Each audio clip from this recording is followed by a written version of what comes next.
Bonjour, c'est Gabriel de SmartCours. Aujourd'hui, on va voir comment déterminer le sens d'une variation d'une suite en utilisant la méthode un plus 1 moins un. Quelques rappels avant cela. La méthode, comme vous l'avez compris, consiste à déterminer le signe de un plus 1 moins un pour conclure sur le sens de variation. Donc si un plus 1 moins un est supérieur à 0, alors la suite est croissante. Et si la un plus 1 moins un est inférieur à 0, alors la suite est décroissante. On va voir trois exemples. Le premier, c'est un polynôme du second degré. Donc on a une suite un définie pour tout entier naturel n par un égale n carré moins 2n plus 7, et on va déterminer le sens de variation de la suite. Première étape, je calcule un plus 1. Donc je remplace les n qui sont en rouge dans l'expression de un par n plus 1 entre parenthèses pour un plus 1. Ce qui me donne un plus 1 égale n plus 1 au carré moins 2 facteur de n plus 1 plus 7. Je développe, je réduis et j'obtiens n carré plus 6. Deuxième étape, je calcule un plus 1 moins un. Donc je fais bien un plus 1 entre parenthèses moins un entre parenthèses. J'insiste sur l'importance de ces parenthèses puisque vous avez un moins devant la deuxième parenthèse, donc il va y avoir des inversions de signes. Ça nous fait n carré plus 6 moins n carré plus 2n moins 7.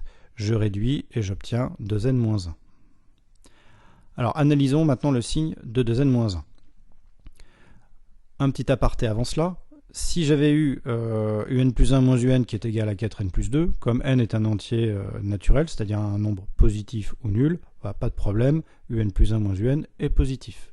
De la même manière, si j'avais eu un plus 1 moins un qui est égal à moins 5n plus moins 7, pas de problème, ça c'est négatif.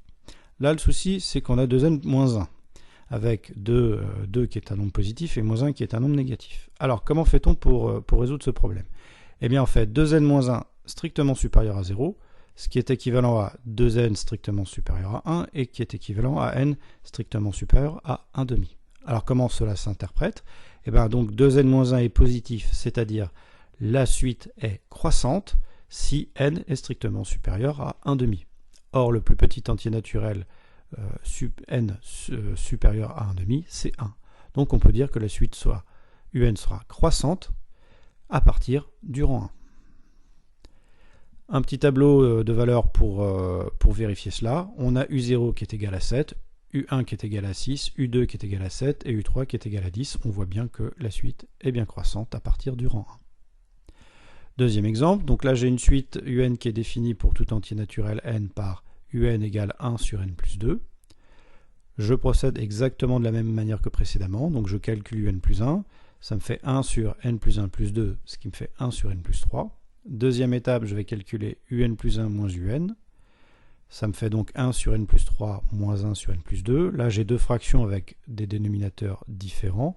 Pour les additionner, il faut que je trouve un dénominateur commun. Le dénominateur commun ici est n plus 3 facteur de n plus 2. Donc la première fraction, je la multiplie en haut et en bas par n plus 2, et la deuxième fraction, je la multiplie en haut et en bas par n plus 3. Ça nous fait moins 1 sur n plus 3 facteur de n plus 2. On va analyser donc le signe maintenant de un plus 1 moins un. Moins 1 c'est négatif, n plus 3 fois n plus 2 c'est positif, donc ma fraction elle est négative sans problème. Et donc je peux conclure que la suite un est décroissante. Dernier exemple, j'ai une suite un qui est définie pour tout entier naturel n par un égale 7 fois 0,2 puissance n moins 1, et je vais donc déterminer là encore le sens de variation de la suite un. On procède encore de la même manière, un plus 1 c'est 7 fois 0,2 puissance n plus 1, ensuite je fais un plus 1 moins un, ce qui me donne 7 fois 0,2 puissance n plus 1 moins 7 fois 0,2 puissance n. Le 0,2 puissance n plus 1, je le décompose en 0,2 puissance n fois 0,2. Là, je vais procéder à une factorisation. Donc, le facteur commun, c'est 7 fois 0,2 puissance n. Comme le deuxième terme est tout seul, je vais lui rajouter fois 1 et je procède à la factorisation. Donc, mon facteur commun, c'est 7 fois 0,2 puissance n, facteur de 0,2 moins 1. Maintenant, on analyse le signe de un plus 1 moins un. Le 0,2 moins 1, ça fait moins 0,8. Là, j'ai 7 qui est un nombre positif, 0,2 puissance n qui est un nombre positif et moins 0,8 qui est un nombre négatif. Donc le produit des trois fait un nombre négatif.